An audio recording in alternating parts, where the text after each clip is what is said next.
Friday வீட்டுக்கு முன்னாடி பார்த்திங்கன்னா ஒரு 2, 3 பாவக்காய் கொடி இருக்குது. அதில் நிறைய பாவக்காய் காய்ச்சிருந்தது. ஒரு 2 மட்டும் பறிச்சுட்டு வந்திருந்தேன். மதியம் லஞ்சுக்கு பாவக்காய் தொக்கு ரெடி பண்ணலான்ட்டு. அதுக்கு முன்னாடி வீட்டில் இருக்க சின்ன சின்ன வேலைலாம் பார்த்துட்டு இருந்தேன். வெளியில் மீன் விற்றுட்டு இருந்தாங்க, நல்லா ஃப்ரெஷ்ஷாகவே இருந்தது, வாங்கிட்டு வந்துட்டேன். சாலை மீனும் முட்டி மீனும் வாங்கியிருந்தேன். சாலை மீன் 10 ரூபாய்க்கு 4ன்னு சொன்னாங்க, 50 ரூபாய்க்கு வாங்கியிருந்தேன். முட்டி மீனும் 50 ரூபாய்க்கு வாங்கிட்டு வந்திருந்தேன். இதை க்ளீன் பண்ணி ஃப்ரிட்ஜில் வச்சுட்டேன். நாளைக்கு தான் குழம்பு வைக்கணும். ஏன்னா இன்றைக்கி பாவக்காய் தொக்கு தான் ரெடி பண்ணுறேன்.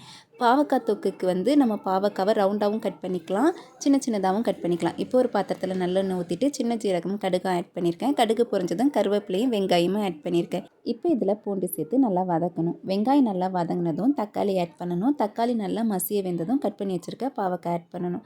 பாவக்காய் கசப்பு இல்லாமல் வேணும்னு நினச்சிங்கன்னா எண்ணெயில் தனியாக வதக்கி எடுத்துட்டு அதுக்கப்புறம் ஆட் பண்ணிங்கன்னா கசக்காது.